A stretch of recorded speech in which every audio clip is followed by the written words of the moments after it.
வணக்கத்துடன் இது கருப்பலையின் பக்கம். ஒவ்வொரு நாளும் அறியாத பல செய்திகளோடு உங்களை சந்தித்து கொண்டிருக்கின்றேன். நீங்களும் எங்களுடைய வலையொலிக்கு இப்பொழுது ஆதரவை கொடுத்து கொண்டிருக்கின்றீர்கள். நன்றி. இந்த வலையொலிக்கு புதிதாக வரக்கூடியவர்கள் கண்டிப்பாக நீங்கள் பகிர்ந்தளியுங்கள். நீங்கள் அறியாத பல செய்திகளை நான் எடுத்து வைத்து கொண்டிருக்கின்றேன். இன்று மெக்சிகோ பகுதியிலே இருக்கக்கூடிய ஒரு கடற்கரையில் ஒரு குறிப்பிட்ட அரிய வகை மீன் அந்த கடற்கரை பக்கமாக வந்திருக்கின்றன.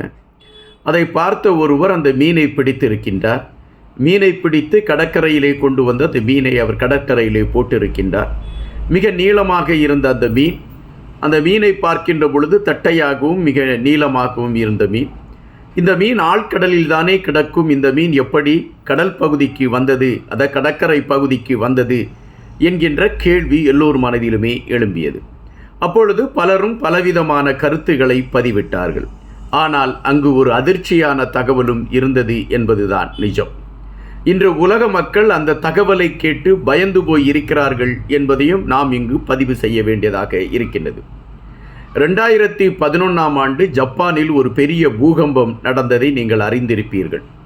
உலகத்திலே நம்மளுடைய காலகட்டங்களில் இவ்வளவு பெரிய பேரழிவு நடந்திருக்குமா என்பதை சொல்லக்கூடிய அல்லது அச்சப்படக்கூடிய ஒரு வகையிலே அந்த ஜப்பானில் நடந்த அந்த நிலநடுக்கம் அமைந்திருந்தது. பல மக்கள் உயிர்களை இழந்தார்கள், பலருடைய வீடுகள் இழக்கப்பட்டன, பல உயிர்களை நாம் இழக்கக்கூடிய ஒரு களங்களும் அமைந்திருந்தது. பல நாடுகள் ஜப்பானுக்காக உதவி செய்வதற்கும் கரம் நீட்டியதை நாம் அறிவோம். இந்த பூகம்பம் நடப்பதற்கும் 4 நாட்களுக்கு முன்பாக இந்த அரிய வகை மீன் கடலின் ஆழ்பகுதியிலிருந்து கடற்கரையை நோக்கி அவைகள் வெளியே வந்திருக்கின்றன. சுமார் 20 மீன்கள் வெளியே வந்திருக்கின்றன.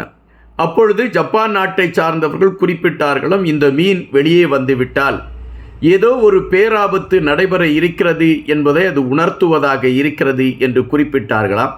அவர்கள் குறிப்பிட்டது போலவே ஒரு பெரும் பேரழிவை ஜப்பான் சந்தித்தது. இந்த மீன் போன்றுதான் பல உயிரினங்கள் இருக்கின்றது. அதாவது இயற்கையாகவே ஏதாவது ஒரு பாதிப்பு நடைபெறுவதற்கான ஒரு களம் இருக்கிறது என்றால் விலங்கினங்களுக்கு முன்கூட்டியே தெரியும் என்பதுதான் பதிவு. நீங்கள் யானைகள் கூட்டமாக வாழ்ந்து கொண்டிருக்கக்கூடிய பகுதிகளிலிருந்து அவைகள் இடப்பெயர்ச்சி செய்யக்கூடிய ஒரு களத்தை எட்டிவிடும். அதுபோல எறும்புகளும் தங்கள் புற்றிலிருந்து சாறையாக வெளியே சென்று அவர்கள் வேறொரு இடத்தை தேடுவதற்கான களங்களை அது எடுக்கும். அதுபோலத்தான் சில உயிரினங்கள் இதை குறித்து முன்கூட்டியே தெரிவிக்கக்கூடிய சில செயல்பாடுகளை முன்னிலைப்படுத்தும். இதைத்தான் முன்னோர்கள் கற்றுணர்ந்து அந்த இயற்கையில் இருக்கக்கூடிய அந்த பறவைகள், விலங்கினங்கள் அதனை மையப்படுத்தி அந்த இயற்கையின் மாற்றங்களை அவர்கள் கண்டு கொண்டிருந்தார்கள். இப்பொழுது இந்த மெக்சிகோவில் அந்த கடற்கரை பகுதியில் ஒதுங்கி இருக்கக்கூடிய இந்த மீன் பெரிய அச்சத்தை உருவாக்கி இருக்கிறது என்பதாகத்தான் பலரும் கணிக்கின்றார்கள். டூம் ஸ்டீக் என்கின்ற இந்த மீனுடைய பெயர். இந்த மீன் நீளமாக சற்று பட்டையாக இருக்கும். இந்த மீன் ஆழ்கடல் பகுதிகளில் தான் இருக்கும். இதை எப்பொழுதுமே மனிதர் வெளியே பார்க்க முடியாது. அது வலையில் கூட இந்த மீன் சிக்காது என்று தான் குறிப்பிடுகின்றார்கள். இந்த மீனை பார்ப்பது அபூர்வமான ஒரு நிகழ்வு என்று குறிப்பிடுகின்றார்கள். எப்பொழுதாவது இயற்கை சீற்றங்கள் நடைபெறுகின்ற சமயங்களெல்லாம் இந்த மீன் கடற்கரை பகுதிக்கு வந்து அது தன்னை அடையாளப்படுத்தி கொள்ளும், அதாவது ஒரு அறிவிப்பை செய்யும். இதை மக்கள் புரிந்து கொண்டு தங்களை பாதுகாத்து கொள்வதற்கான முயற்சிகளை எடுப்பார்கள் என்கின்ற செய்திகளைத்தான் நம்மால் அறிய முடிகின்றது.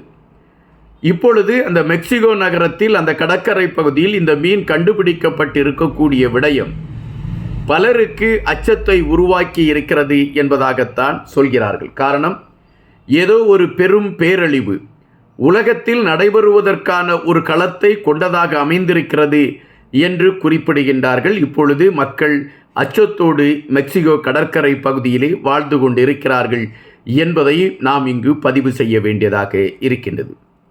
இது ஒருபுறம் இருக்க இன்னொரு அதிசயமான நிகழ்வும் நடந்திருக்கின்றது.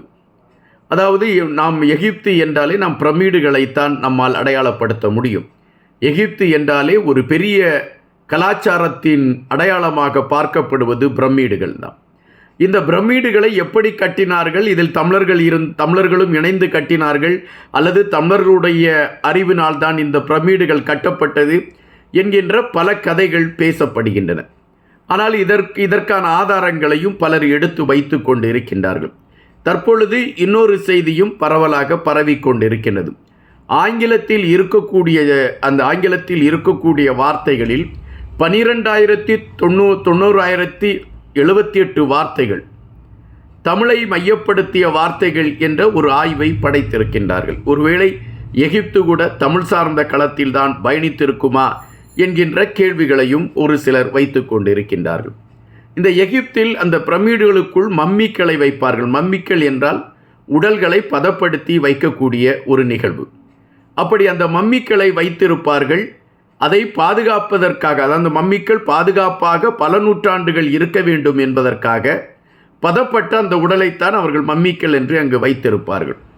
தற்பொழுது ஒரு மம்மி, அதாவது ஒரு பிரமிடிலிருந்து ஒரு மம்மியை கண்டுபிடித்திருக்கின்றார்கள். அந்த மம்மியின் இடந்து ஒரு நறுமணம் வீசத் தொடங்கி இருக்கின்றது. அதாவது அதன் மீது தடவப்பட்ட நறுமணம் வீசத் தொடங்கி இருக்கின்றது. அந்த நறுமணம் உலகத்திலே இதுவரை கண்டுபிடிக்க முடியாத அளவிற்கு மனம் வாய்ந்ததாக இருக்கிறது என்று கண்டுபிடிக்கிறார்கள். உடனடியாக இந்த மம்மி இந்த பிரமிடுக்குள் எத்தனை ஆண்டுகளுக்கு முன்பாக வைக்கப்பட்டிருக்கும் என்பதை குறித்து ஆய்வு செய்கின்றார்கள். அப்படி ஆய்வு செய்கின்ற பொழுது 5000 ஆண்டுகளுக்கு முன்பாக இந்த மம்மி உருவாக்கப்பட்டு, அதாவது மம்மி உடல் பதப்படுத்தப்பட்டு இந்த பிரமிடுக்குள் வைக்கப்பட்டிருக்கிறது என்கின்ற செய்தியை கண்டுபிடிக்கின்றார்கள். அப்படி என்றால் 5000 ஆண்டுகளுக்கு முன்னால் உபயோகப்படுத்தப்பட்ட நறுமணம் இன்று வரை மனம் வீசிக்கொண்டு இருக்கிறது என்பது ஒரு அதிசயம் என்று இப்பொழுது ஆய்வாளர்கள் கருத்துக்களை பதிவிடுகிறார்கள். நாம் இப்பொழுதெல்லாம் நறுமண குப்பிகளை பார்க்கின்றோம். அந்த நறுமணம் ஒரு 6 மணி நேரம் நாம் அதை உபயோகப்படுத்தினால் 6 மணி நேரம் நம் உடலிலே அது மனங்களை வீசிக்கொண்டிருந்தால் அது ஒரு அதிசயம். ஆனால் 5000 ஆண்டுகளுக்கு முன்பாக உருவாக்கப்பட்ட ஒரு நறுமணம் 5000 ஆண்டுகள் கழித்தும் அது இன்றும் மனவீசிக்கொண்டு இருக்கக்கூடிய நிகழ்வும் இதுவரை உலகத்தில் யாராலும் கண்டுபிடிக்கப்பட முடியாத அளவிற்கு அது நறுமணத்தன்மை கொண்டதாக இருக்கிறது என்கின்ற விடயமும் மிகவும் உன்னிப்பாக கவனிக்கக்கூடிய ஒன்றாகவே இருக்கின்றது. ஒருபுறம் உலகத்தை பயங்காட்டிக்கின்ற மீனின் வருகை, இன்னொரு புறம் 5000 ஆண்டுகளுக்கு முன்பாக தயாரிக்கப்பட்ட நறுமணம் இன்னும் மனத்தை பரப்பிக்கொண்டு மனிதனுடைய அறிவை வியக்க வைத்து கொண்டு இருக்கின்றது. ஒருபுறம் இயற்கையின் சீற்றம் பயங்காட்டி கொண்டு இருக்கின்றது, ஒருபுறம் மனிதனின் அறிவு வியக்க வைத்து கொண்டு இருக்கின்றது. இங்கே இரண்டுக்கும் இடையே நடந்து கொண்டிருக்கக்கூடிய போராட்டத்தில் பல நேரங்களில் இயற்கை ஜெயித்து விடுகிறது. அப்படித்தான் இந்த சூழலிலும் இயற்கை பயங்காட்டப் போகிறதா? காத்திருப்போம். இன்னும் பல செய்திகளோடு தினமும் உங்களை சந்திக்கின்றேன். நன்றியுடன் என்பார்.